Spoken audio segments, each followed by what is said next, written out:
When we look into the heavens, we see moons and planets, comets and meteors, and countless twinkling stars. But there's much more out there. Point-like planets and stars are like the individual trees of what are, in effect, vast cosmic forests. We've now arrived at the halfway point of the 60-lecture series, and it seems more than a little appropriate to me to have reached the grandest objects in the heavens, the galaxies, which are vast collections of stars. This lecture is organized into two closely related parts. First, I'll review the history of the great debate on the nature of nebula, a controversy that culminated in the discoveries of Edwin Hubble in the 1920s. Hubble's research, as much as any scientific finding of the 20th century, has shaped our view of our place in the universe. Then I'll survey the magnificent varieties and surprising distribution of galaxies in the universe. In the process, I'll review several of the specialized techniques that have been devised to study these most distant objects. As we've seen in the past couple of lectures, the most obvious objects in the heavens are stars. Telescope, they reveal countless billions of stars, big stars, little stars, hot stars, cool stars. And all these stars can be systematized on this Hertzsprung-Russell diagram. Recall the Hertzsprung-Russell diagram plots the surface temperature of stars on the horizontal axis and the energy output of the star on the vertical axis. The great majority of stars lie on the main sequence, which represents stars of all sizes that burn hydrogen in their cores. And we also saw large energetic stars with relatively cool surfaces called red giants. They're up here. And then the small low-energy stars with extremely hot surfaces called white dwarfs. They're down here. Astronomers can trace the history of a star on this diagram. They find that in this scheme, the sun is an ordinary star. It lies pretty much in the middle of the main sequence. And finally, we saw that stars a few times more massive than the sun end their lives in an explosion called a supernova. When stars explode, they provide raw materials for the next generation of stars. And that single fact leads us to an inevitable conclusion. Stars can't occur in isolation. As we look into the sky with modest-sized telescopes, we can see that the hazy band of the Milky Way is composed of countless millions of stars. Those stars are tiny pinpricks of light, but there are lots of other less distinct objects that appear as fuzzy masses. They're too distant to resolve in any telescope. Those cloud-like objects called nebula were the subject of a lot of debate in the early 20th century. Now, some astronomers thought nebula are nearby dust clouds that were illuminated by other stars. In that case, they'd have to be fairly close by and have no resolvable structures, even in the most powerful telescopes. And then other astronomers suggested that nebula were much more distant clusters of stars. They're composed of lots of individual stars, but they're so far away that you can't resolve the individual stars. And this controversy came into sharp focus on April 26, 1920, when rival American astronomers Harlow Shapley and Heber D. Curtis engaged in a public debate. That was at the National Academy of Sciences, and it was on the matter of this nature of the nebula. So Shapley, he lived from 1885 to 1972. He was about 35 at the time of the debate. And Curtis lived from 1872 to 1942. He was 48. That's 13 years older when the debate occurred. Now, the younger Shapley had come into prominence by discovering that the Milky Way galaxy is much, much larger than previously thought, more than 100,000 light years across. And it's interesting, given that immense size, he couldn't imagine that much more distant objects existed. It's ironic that Shapley, who dramatically increased the size of the known universe, just couldn't accept how much larger the universe really is. And then Curtis, on the other hand, he argued that nebula are much more distant galaxies like our own. He saw the distinctive shapes of nebula with spiral arms and central bulges, and he concluded that a cloud wasn't likely to adopt that kind of shape. Now, the more senior Curtis is said to have been the more eloquent of the two, and some attendees found him to have been more persuasive. But in science, debaters don't settle controversies. The scientific method demands that independently verifiable measurements and observations are the only and ultimate arbiter of any scientific question. The fact of the matter is that no one could make such observations with the tools available before 1920. And so, as so often happens in science, it was improved instruments, in this case more powerful telescopes, that were the key to discovery. Now, recall, Tycho Brahe, he improved the quadrant, and that helped Kepler derive his laws of planetary motion. Throughout the history of astronomy, larger instruments with better resolving power have really been the key to discovery. So both Shapley's and Curtis's hypotheses about the nature of nebula made specific, testable predictions. That's a key to any good scientific hypothesis. To Shapley, nebulae were clouds, so higher resolution telescopes should reveal no individual stars, just more swirling dust and gas. And to Curtis, nebulae were star clusters that are very far away, and at higher magnification, it was hoped that abundant individual stars would be seen. And this is a clear case where a larger telescope could quite literally resolve the issue. In 1900, the world's largest telescopes were reflectors with mirrors in the range of 50 or 60 inches in diameter. So it was that the Carnegie Institution of Washington decided to build a mammoth new telescope with an unprecedented 100-inch mirror on Mount Wilson near Los Angeles, California. And the discovery of the nature of galaxies was made at Mount Wilson by the American astronomer Edwin Hubble. That was in 1924. I have to tell you about Hubble. He led an unusually adventuresome life for a man who was destined to become one of the most famous astronomers of the 20th century. He was born in Missouri. He grew up in the town of Wheaton, Illinois, which was then a railroad suburb of Chicago. As an undergraduate at the University of Chicago, he excelled at both academics and athletics. He played on the university's championship basketball team in 1908. He was also a skilled boxer, and he claims to have been approached by promoters who wanted him to turn professional and take on the reigning heavyweight champion, Jack Johnson, at the time. He even appeared in an exhibition match with the French heavyweight champion, Georges Charpentier. Now, Hubble received his B.S. in 1910. He went on to Oxford University on a Rhodes Scholarship, and although he loved science, he studied the more practical subject of law. He returned to the U.S. in 1913. He undertook a teaching position at a female high school where it said that the young students were enraptured by their new and dashing Spanish teacher. And then after teaching for a year of Spanish, his abiding interest in science surfaced. See, his father discouraged his son's interest in astronomy, but when his father died, Hubble returned to Chicago for graduate work in astronomy. Hubble's graduate research. It was conducted at the Yerkes Observatory and was sufficiently impressive to win an invitation to work at the new Mount Wilson telescope. But in fact, Hubble decided to join the Army during World War I and postponed joining the Carnegie staff until 1919. By the way, during the war, he rose by field commissions from private all the way through major in rank. Then in 1919, the war was over, and Hubble arrived at Mount Wilson, and he went right to work using the 100-inch telescope to study an unusual type of star called a Cepheid variable. Now, Cepheid variables, they get noticeably brighter and dimmer over a period ranging from a few hours to several weeks. These are giant stars. They're 3 times or more the size of the sun, and they've just started helium burning in a fitful sort of way. The stars literally expand and contract, oscillating in size and in magnitude as helium fusion begins and slows down over and over again. Now, it was in 1912 that an astronomer, Henrietta Swan Leavitt, had discovered a remarkable relationship between the period of a Cepheid variable and its absolute brightness. You see, Leavitt was employed as what was known as an astronomical computer at the Harvard Astronomical Observatory. And that was in Cambridge, Massachusetts. Now, a female computer would typically compare photographic plates of a given area of sky taken on different nights. They'd look star by star, and this tedious task was one of the few jobs that was open to women in science at the time.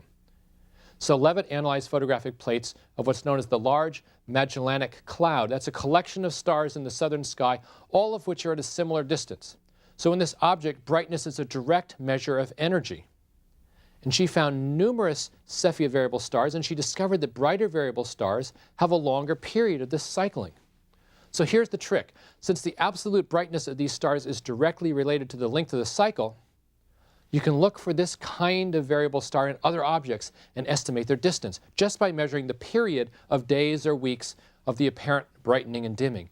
In other words, by measuring the period of a star's variation, you know its absolute brightness. And so, by measuring the apparent brightness in the period of a Cepheid variable star, Hubble could tell how far away the star might be.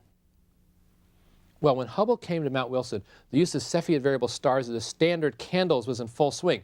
Harlow Shapley had estimated that Cepheid variables in the Milky Way ranged up to about 300,000 light years away. And actually, it turns out that this was an overestimation by about a factor of 3. Shapley didn't take into account the effects of intervening dust, which makes the stars less bright than they should have been. Anyway, all that work was on stars in the Milky Way. Now, Hubble, he set his sights on nebula, specifically the big, beautiful Andromeda Nebula known as M31. Using the Mount Wilson telescope, he was able to resolve individual Cepheid variable stars in M31 for the very first time. And what Hubble found was the variable stars appeared to be extremely faint. They were much too faint for anything within our own Milky Way galaxy.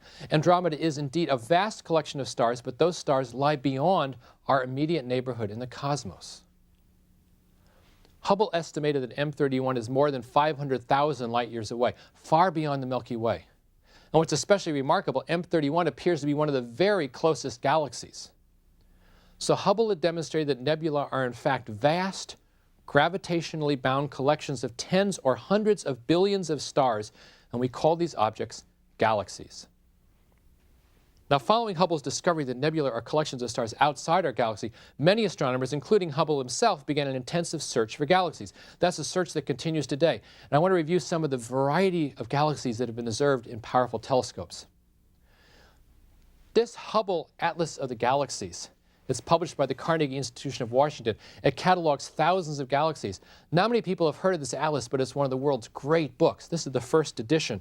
And if you look inside, they're just magnificent photographs of a whole range of galaxies, spiral galaxies and elliptical galaxies. All different sorts, just absolutely magnificent photographs. There's a new edition that's in 2 volumes with many hundreds of more photographs. Now, some of my favorite views of galaxies are on the Hubble Space Telescope website.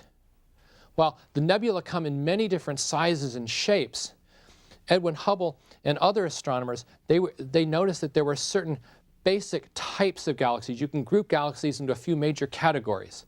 And the most familiar of these objects are the spiral galaxies, which account for about 3/4 of the brightest galaxies that we can resolve in big telescopes. So spiral galaxies have a couple of very interesting characteristics.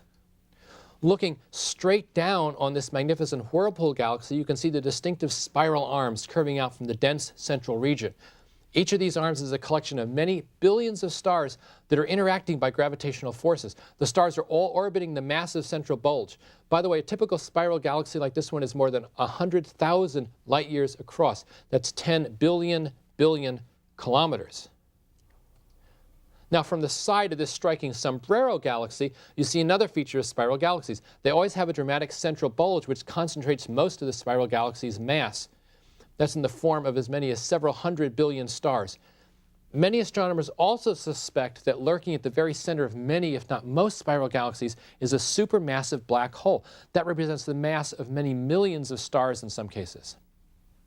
And then from Earth, most galaxies are seen at a slant like this. Here's Andromeda again. That's M31 that Hubble looked at. All of these spiral galaxies have more or less the same shape. They're just seen from different angles. By the way, all these galaxies are collections of more than 100 billion stars. Now, we can't travel far out into space to see our own galaxy, the Milky Way, but we can map the distribution of stars in space like this.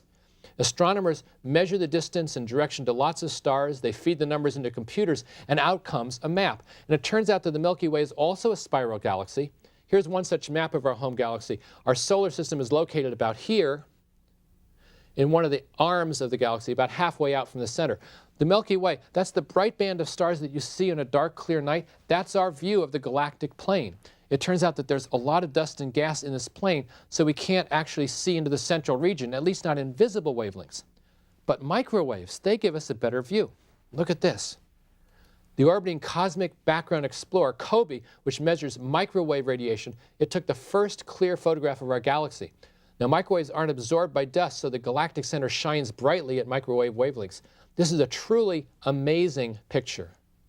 You're looking at our galaxy on edge from our vantage point far out on one of the arms. Okay, so spirals are the commonest type of galaxy, but there are many other bright galaxies, and they're more uniformly rounded collections of stars without arms. These giant structures are called elliptical galaxies. Elliptical galaxies represent about 1/5 of all the bright galaxies that we observe from Earth. So between spiral and elliptical galaxies, that's about 95% of all the galaxies. These ellipticals often contain hundreds of billions of stars. Some of these objects are estimated to have as many as 500 billion objects like the Sun. You know, it's really hard to conceive of such numbers. Just imagine that's about 100 stars for every man, woman, and child on Earth. And what's more amazing, each of those stars might have several planets. There could be billions and billions of Earth-like planets in a single galaxy. And we can see literally billions of galaxies from our vantage point on Earth. In addition to the many relatively bright galaxies, there are vast numbers of smaller, irregular, and dwarf galaxies. These galaxies are relatively faint, but still remarkably abundant. They still contain billions of stars, and they are thousands of light years across. It's very possible that these irregular and dwarf galaxies are the most abundant of all the different kinds of galaxies. And here's another important kind of galactic object. A relatively small number of galaxies have chaotic shapes that result from the collision and gravitational linking of two former galaxies. What you're seeing here is the way the gravitational forces distort two galaxies when they merge. Now the spiral arms, they become stretched or bend in odd ways. And what I find most intriguing about this process is that in spite of the huge number of stars involved, the chances are extremely small that any two stars will actually hit each other. The spaces between the stars are vastly greater than the size of the stars themselves. So the two galaxies just pass through each other. They may eventually merge into a larger object, or they may just exchange some stars and go about their separate paths. In describing galaxies, distance is one of the most important measurements. Hubble, Shapley, other astronomers depended on distant measurements for their discoveries. Indeed, much effort in modern astronomy is devoted to developing improved methods to determine these distances with greater accuracy and precision. The most direct method, as we saw, was parallax or triangulation, but even the closest galaxies are much, much too far to use parallax. Recall at the Earth's baseline, it swings side to side around the sun. That's 16 light minutes. So parallax is an effective way to measure distances to a few thousand light years. But the nearest galaxy is more like 1,000,000 light years away. So astronomers have to resort instead to objects of known brightness. Those are called standard candles. Those are stars and other objects of known absolute brightness. This was the technique Hubble used when he studied Cepheid variable stars. Those standard candles have an intrinsic brightness that's directly related to the variable period of brightening and dimming. That method with improvements is still used for galaxies up to a few tens of millions of light years.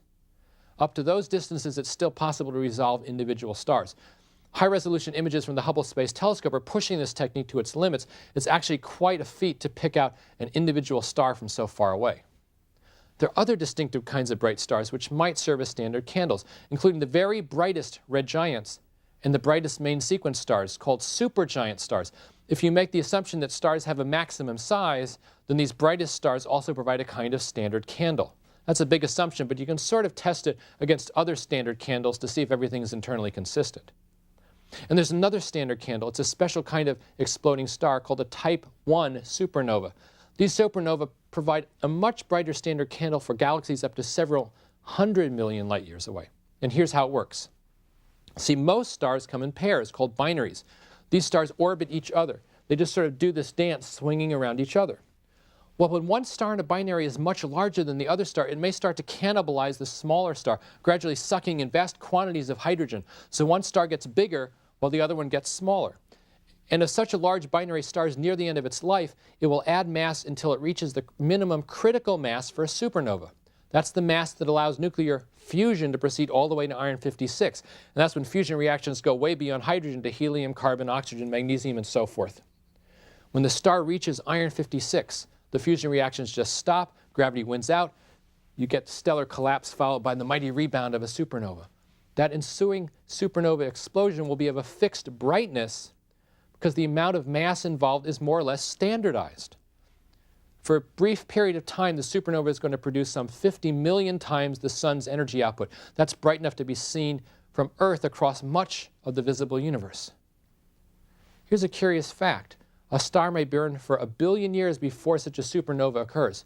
So you might think that such an event would never be seen in a human lifetime. But here's the trick. Large galaxies have hundreds of billions of stars. It takes a long time for any one star to become a supernova, but at any one time, it's likely that several stars are about to explode.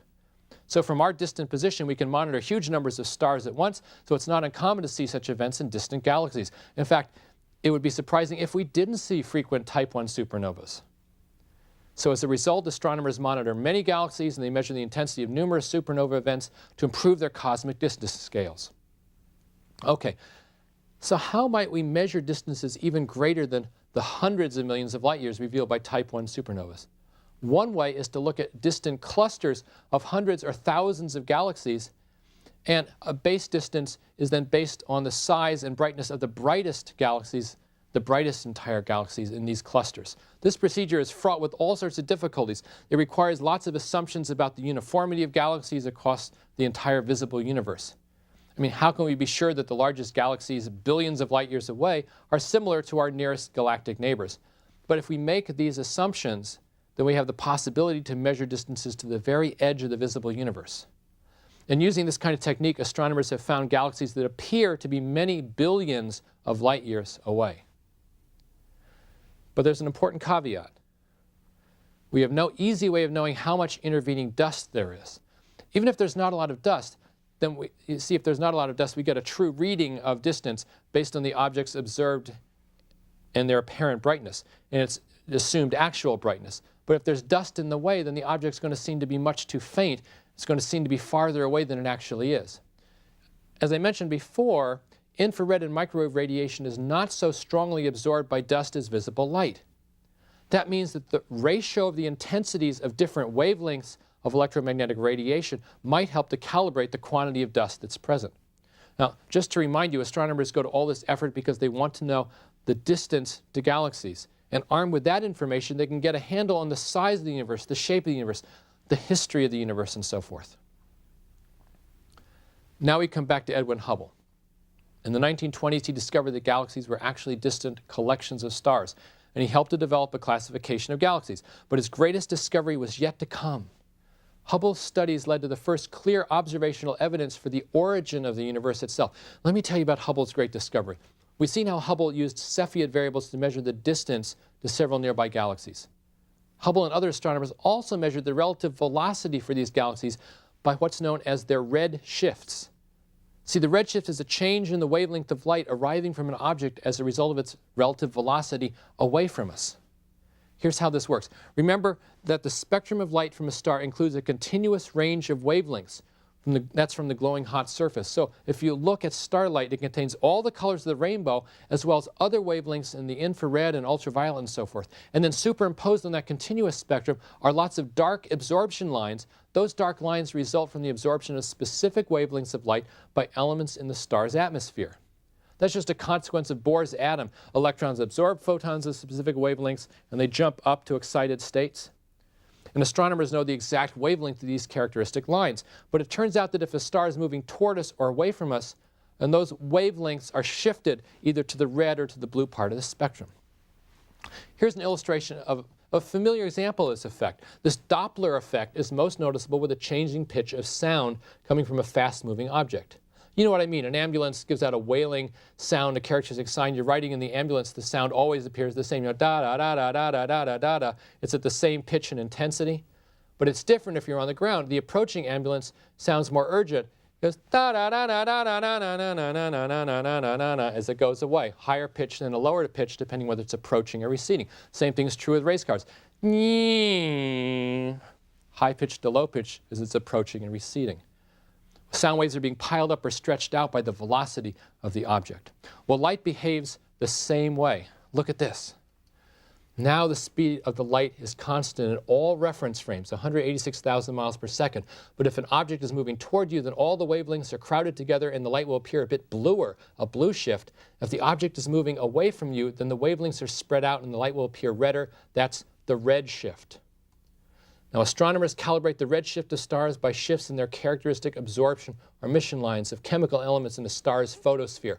Look at this. Of special interest is a strong pair of absorption lines characteristic of calcium ions. You see that pair of lines here and here and here. That's a feature that's pretty easy to see in a spectrum. The faster a galaxy moves away from us, the more these lines are shifted towards the red end of the spectrum. By the way, in the rare case when a nearby galaxy has a small motion towards us, then it displays a blue shift. Okay, that's the basics of the redshift. The absolutely amazing thing that Hubble discovered was that the more distant galaxies are moving away from us more quickly. For example, a galaxy in Virgo is 63 million light years away, and it's moving away at 1,200 kilometers per second. That's about 1/3% of light speed. And then a galaxy in Hydra, which is about 4 billion light years away, is receding at 61,000 kilometers per second, 1/5 of the speed of light. The more distant galaxy is moving away faster. Now, Hubble measured the redshifts of about 20 galaxies and realized that there's this simple relationship between distance and velocity. This relationship is now called Hubble's law. It can be shown in a graph like this. Hubble's law states that velocity equals a constant, that's the Hubble constant, times distance, or v equals h times d. We're going to explore the profound consequences of this law in the next lecture. But in the meantime, look at this. Hubble's law for redshift provides astronomers with yet another cosmic distance scale for galaxies. You can rearrange Hubble's law to say distance equals h divided by v. This distance scale isn't based on brightness. It's based on the spectrum of a galaxy and its stars. Just take the spectrum of a distant galaxy, measure its redshift, and Hubble's law tells you how far away the galaxy is. That's an amazing technique. As telescopes have become more powerful, the number of known galaxies has grown tremendously. Look at this. Look at this incredible photograph. The Hubble Space Telescope recently focused on a very small area in a supposedly empty region of the northern and then also in the southern sky. Those are small areas of the sky which have no stars in them that you can see. These so-called deep field images show dozens of faint, distant galaxies never before seen.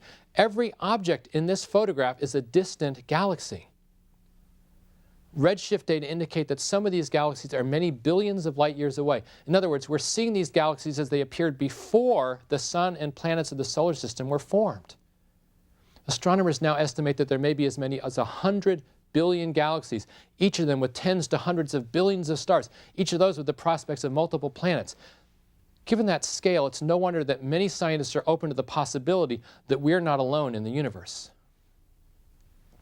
Now that we can observe so many galaxies and determine their distances quickly through redshift surveys, a major effort is underway to map the distribution of galaxies in 3 dimensions.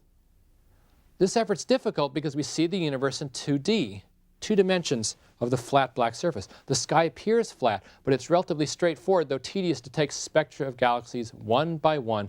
With those distance measurements, you can plug distance and direction into a computer to generate a 3D map of the cosmos. Here's that kind of map. Now, one of the most remarkable discoveries of this kind of survey is that galaxies themselves are arranged in large-scale structures. Our Milky Way galaxy is part of the local group shown here. That's about 30 galaxies stretched out over a volume of roughly 3 million light years in maximum length. Our galaxy is more or less at one end, and Andromeda galaxy is at the other end. These 2 large galaxies orbit each other and shepherd the other smaller galaxies along. It's sort of like 2 sheepdogs maintaining order amongst a bunch of sheep. There's several other clusters of galaxies that are relatively nearby. The largest of these is the Virgo cluster, which is 10 million light years across and has hundreds of galaxies. Even though it's about 50 million light years away, this object is so massive that our local cluster is being pulled toward the Virgo cluster. So we see blue shifts when looking at several galaxies in this cluster. Now, the local group and the Virgo cluster and several other clusters appear to be part of an even larger gravitationally bound local supercluster of galaxies. That's arranged in a disk more than 100 million light years across. The total mass of this collection is estimated to be at about 1,000,000 billion suns. Now look at this diagram. Tens of thousands of galaxies have now been measured, and their space coordinates have been put into a computer. Here's the resulting 3-dimensional map of the visible universe, at least a relatively nearby part of the visible universe. In this projection, the Milky Way galaxy with the sun, the Earth, all the planets is here, right at the center. Now, taken together, these swarms of galaxies are beginning to reveal amazing large-scale structures in the universe.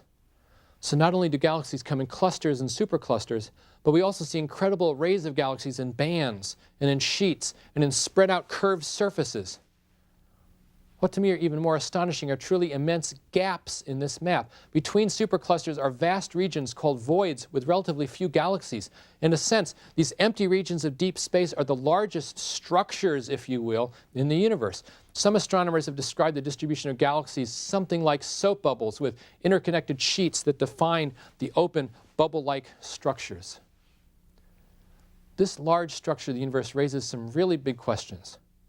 Why is the universe lumpy on such a grand scale? What caused the galaxies to become distributed the way they are? Those questions are still at the forefront of astronomical research. Well, in summary, the mystery of the nebula was solved by Edwin Hubble, who employed the great Mount Wilson 100-inch telescope to resolve individual stars in nearby galaxies. He showed beyond a doubt that galaxies are vast collections of stars, millions of light years beyond our own Milky Way galaxy. There are billions of galaxies, spiral galaxies elliptical galaxies, dwarf galaxies, irregular galaxies in every corner of the universe. Most of these objects are billions of light years distant, and most are moving away from us at immense speeds. One of the great mysteries in cosmology today is the origin of the gigantic structures of the universe. Galaxies, clusters of galaxies, the huge sheets and voids hundreds of millions of light years across. For answers, we may have to go back to the very beginning of the universe itself, and that's the subject of the next lecture.